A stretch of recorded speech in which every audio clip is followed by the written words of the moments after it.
Mesdames et messieurs, top départ de cette revue de presse de ce lundi 5 mai 2025.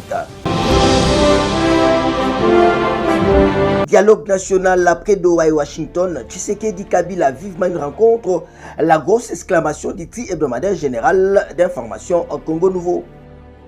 Pour notre confrère, malgré des tensions sournoises mais vives et une guerre d'esprit entre le chef de l'État congolais et son prédécesseur, les deux personnalités sont conviées à faire la paix des braves pour permettre le retour de la concorde nationale à la fin du dialogue de Doha entre le gouvernement et la FCM23, mais également avec le Rwanda à Washington. Plusieurs voix et non des moindres souhaitent voir Félix Tshisekedi et Joseph Kabila se rencontrer. Congo Nouveau poursuit, l'ancien président du Nigeria Olusegun Obasanjo s'active pour ramener les deux personnalités sous l'arbre à palabres. Tshisekedi et Kabila ont coupé les canaux de discussion depuis la fin de l'alliance FCC cache une fin de coalition qui n'est pas totalement innocente dans l'instabilité qui vit les pays actuellement, conclut notre confrère. Autre sujet, dans une économie de guerre, Tshisekedi engage la bataille des finances publiques, le gros titre du tabloïd Info 27 ans. À jeter un coup d'œil chez notre confrère, nous pouvons lire face à une situation budgétaire sous pression alimentée par l'escalade du conflit armé dans l'est du pays. Le président de la République, Félix Tshisekedi, a appelé son gouvernement à adopter des mesures urgentes et additionnelles en matière de finances publiques. Cette injonction a été formulée lors de la 42e réunion ordinaire du Conseil des ministres présidée vendredi à Kinshasa. Info 27 poursuit, le chef de l'État a dressé un tableau préoccupant.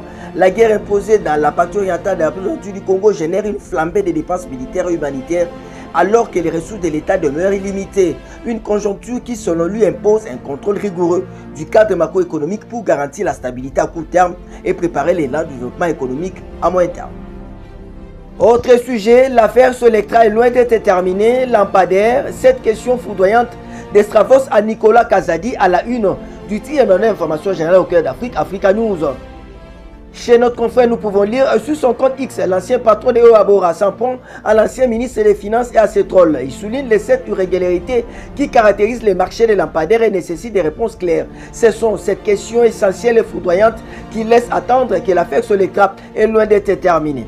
Professeur en escroquerie, quel lamentable tableau que celui du célèbre ministre lampadaire protégé par une armée de trolls pour nous impressionner et qui, sous les masques des moralisateurs universels, foule avec un mépris insolent le principe sacré de la gouvernance. Nicolas Kazadi, tel un navigateur égaré dans les brumes de son orgueil, persiste à ignorer avec une audace qui frise l'affront les interrogations légitimes qui étaient un feu souterrain consume l'âme d'un peuple excédé. Sa gestion marquée du saut de la déroute soulève un tumulte de questions. Véritable lame de fond, prête à engloutir les illusions d'une autorité autoproclamée. Le peuple congolais, las des promesses creuses et d'opacité coupable, porte en son cœur des griefs aussi ardents qu'un volcan en éruption. Au cœur de ces mécontentements rugit notamment le scandale du marché des forages et des lampadaires, une entreprise entachée d'irrégularités criantes. Voici exposées dans leur nudité accablante les 7 questions qui, tel un écho inlassable, hantent les consciences, exigent des réponses.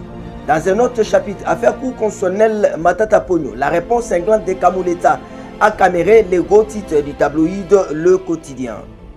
En quoi notre confrère, plus de jours passent, plus on s'approche du verdict dans le procès du parc industriel de Bukangalonzo prévu le 13 mai prochain, après les réquisitoires du procureur général de la République près de cette haute juridiction qui a requis 20 ans de prison pour l'ancien Premier ministre Augustin Matata Ponyo et ses co-accusés qui ne s'étaient pas présentés à la dernière audience publique.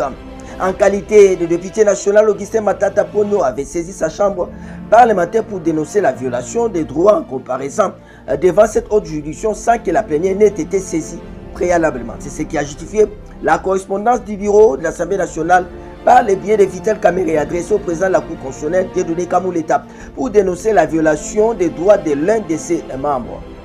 Pour sa part, Kinshasa, Alexis Kissaro fait le constat des chantiers routiers ouverts suite aux dégâts des pluies du Liviana, nous informe le site d'information générale pifoinfo.net. Le ministre d'État aux infrastructures Alexis Guizaro-Mouvrini a effectué une descente sur terrain samedi 3 mai 2025 pour visiter les chantiers ouverts suite aux dégâts causés par les pluies diluviennes dans la ville province de Kinshasa.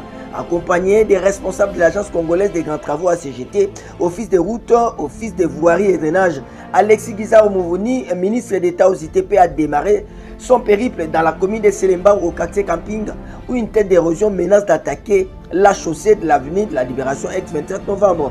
Sur place, le patron des infrastructures congolaises a donné des orientations claires à ces structures pour barrer la route à cet attaquant. Fin de cette revue de presse. Prenons rendez-vous pour demain, tous derrière nos phares d'essai. Bendele Koyate, Congolais et Téléma.